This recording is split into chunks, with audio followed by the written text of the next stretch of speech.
Hey everybody, it's your boy VG back again with another deck profile. This time bringing you the deck that I brought to the celebrations. Yes, it is starter Vegeta, but I made some upgrades to the deck. And for the most part, I think I'm like 95% of the way there. Let me just show you what I'm doing. First of all, I'm just going to give you a little bit of a tournament breakdown as far as like my matchups and how they all went. We have 4 rounds, we had over 20 people, and I ended up going 3-1 sadly, because my tiebreakers are never good. So I ended up outside of top 4, which was where you got the additional prizing at. So the first round, I went against Red Beers. Red Beers was an interesting matchup. He does not draw on the front side, he swings with crit. And crit in this game is not quite as good as it is inside of early days of Masters. Because a lot of people like to compare this game to set 1, set 2 Masters. But it's not quite the same because you get to draw on the front side and all that good stuff. It's not really a big deal. What I did was basically just starve him the whole game. Then once I got awakened and replenished my entire hand due to my advantage engines, I then pressured him while denying him additional cards and clearing his board, and I was able to kill him. Now that might seem like that took a long time. That was like literally a 9-minute game. We went multiple turns, and I was able to do that within 9 to 10 minutes. Second round, I went against Green Broly. That was a pair down for me, and then I ended up losing that game. I don't know how that happened, but it did. The opponent played very well.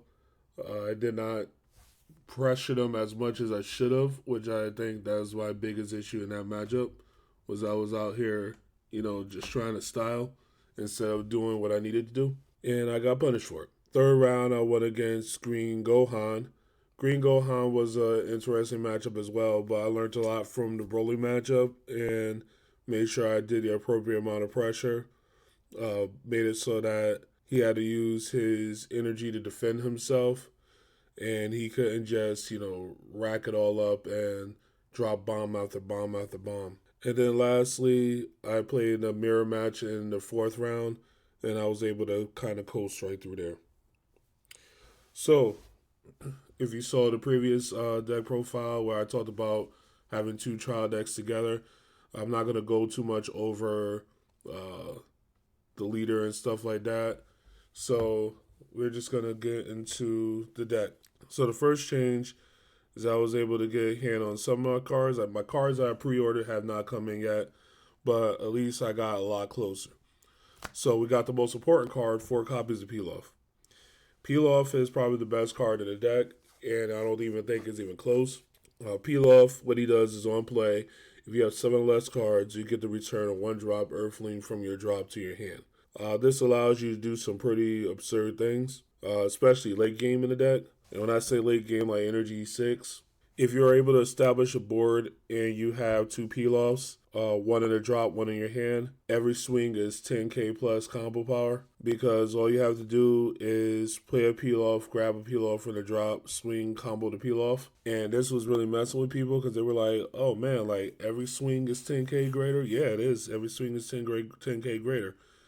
Because once you combo off that peel off, it goes to the drop. You play the peel off, you just got back, get back the other peel off, and then you swing and combo the peel off again. Peel off also gets you back some good utility pieces. Peel off gets you back one of your extra cards that we play in the deck. He just does everything.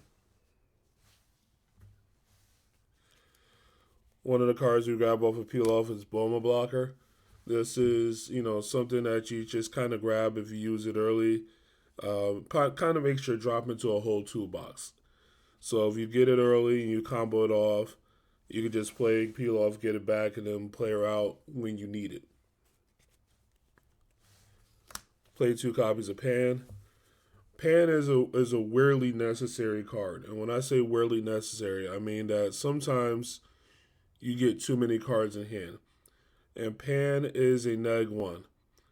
It doesn't seem like it when you look at her and read her, but she's a neg 1 because you take a card from your hand, you put it to the board, so you have one less card in hand. Then you draw 2, pitch 2. So it doesn't change your hand size up. It just makes it so that you have one less card in hand. Also, she gets to put cards into the drop that you want there, so that you can retrieve them with other cards. Also, if you're trying to push for game, you can use Pan just to smooth out your combo power.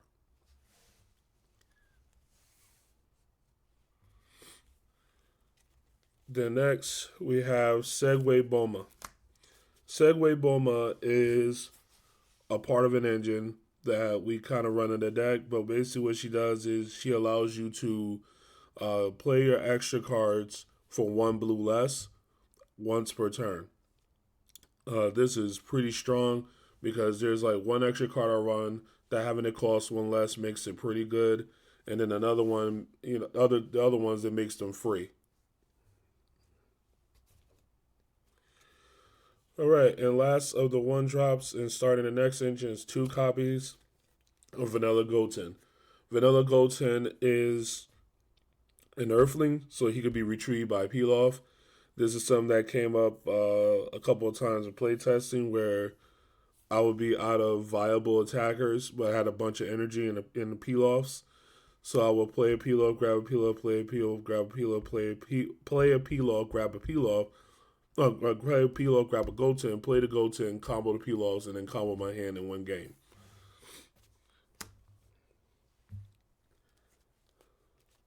Then we have four copies of Goten.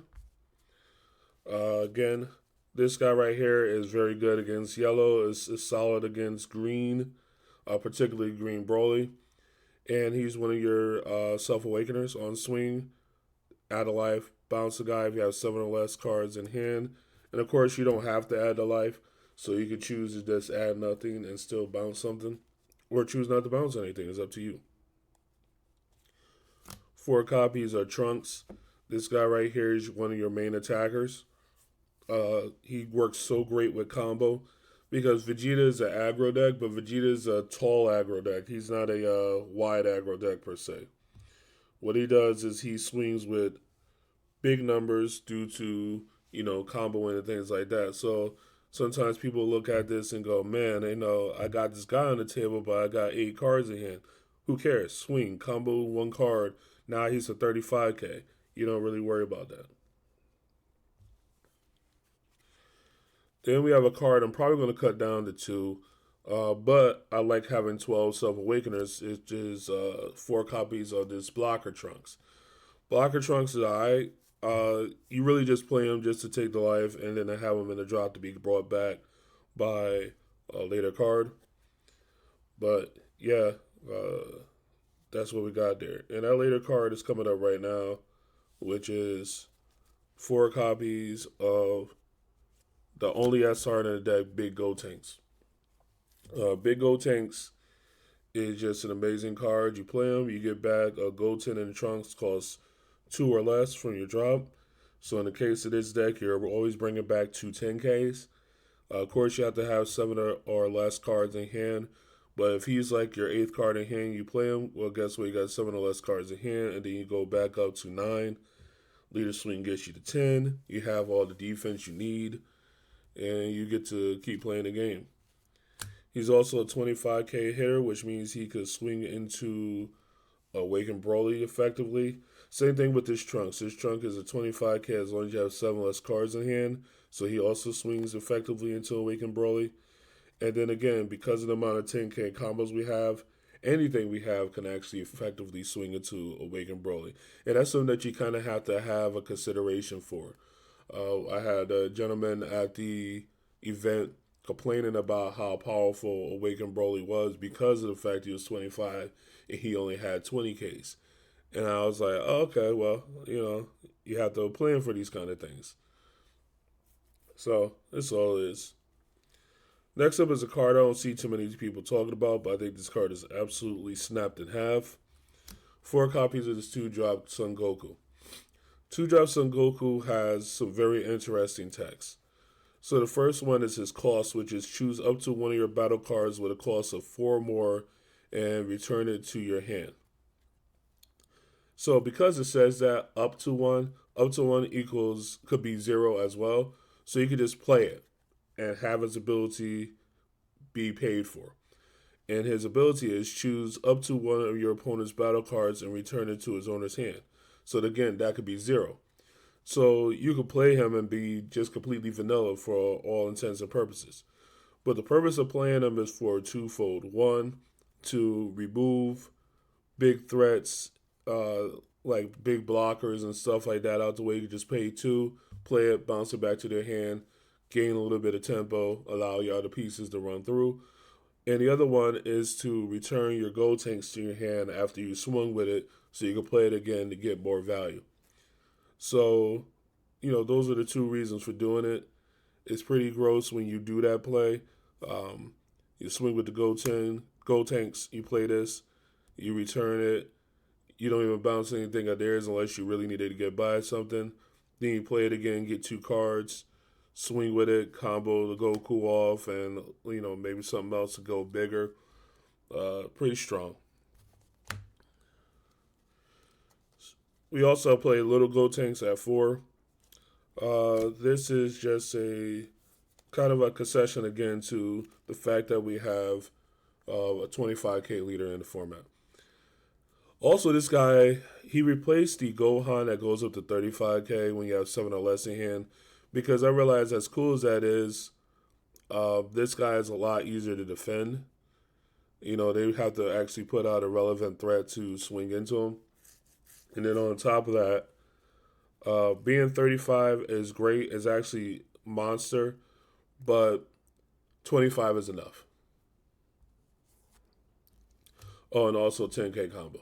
And that's going to be like a running theme in this deck.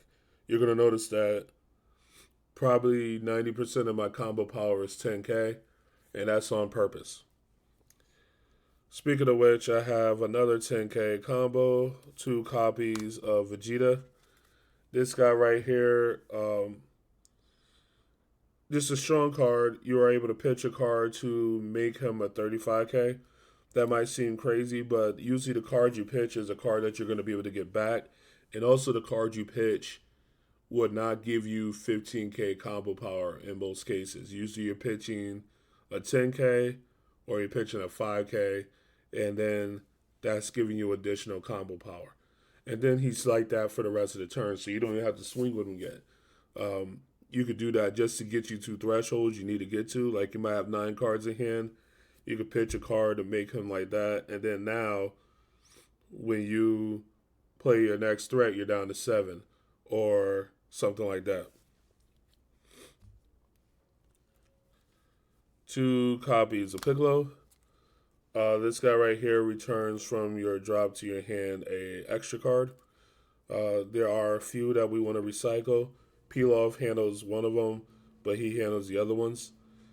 Still kind of a hard card to play. Like, he was a lot easier to play when the game was slightly slower with the trial deck days, but he's still a very solid card. We have 4 copies of Videl. That's, of course, our super combo. Goes without saying.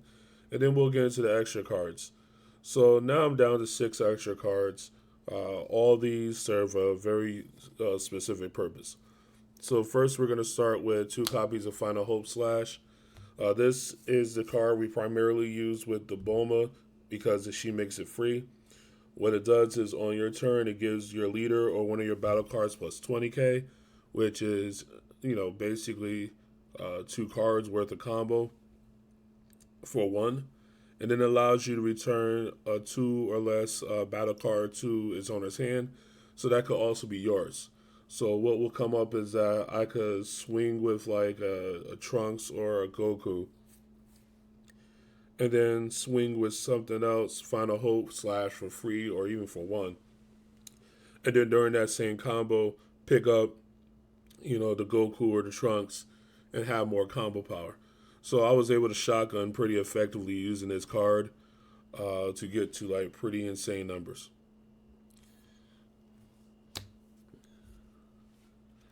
Next, we have 2 copies of Gallic Gun. I don't think there will be a world where I don't play this card. This card is, I will argue this card is almost as good as this card. Not quite, as far as like on offense, but it's amazing on defense. So if you have 7 or less cards in your hand, this card draws you a card and you get plus 15k to it. But if you have 7 less cards in your hand, you draw a card. So this is the 8th card in your hand. You can activate it. Now you have 7 or less cards in your hand. You draw a card. That card you draw is most likely going to be a 10k. So on defense is a 25k combo. And then lastly, as a concession for the yellow matchup, which I've still dodged all throughout these locals, and there's plenty of people playing yellow. So either they're just not doing well or, whatever. But that is 2 copies of Sinister Sickle. This allows you to take 2 4 less battle cards and put it on the bottom of your opponent's deck. Doing that for 3 is pretty strong depending on what is on the table. But with Bulma, she reduces it down to 2, which makes it really, really good.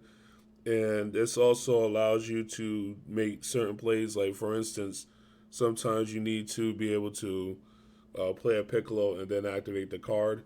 So if you have a Bulma out there, you can play a Piccolo, bring it back, and if you have 5 energy total, you could just reduce it by 1, activate Sickle, and scoop up 2 cards. And that's what I'm working with. You will notice I'm not playing any of the guys with 0 combo power.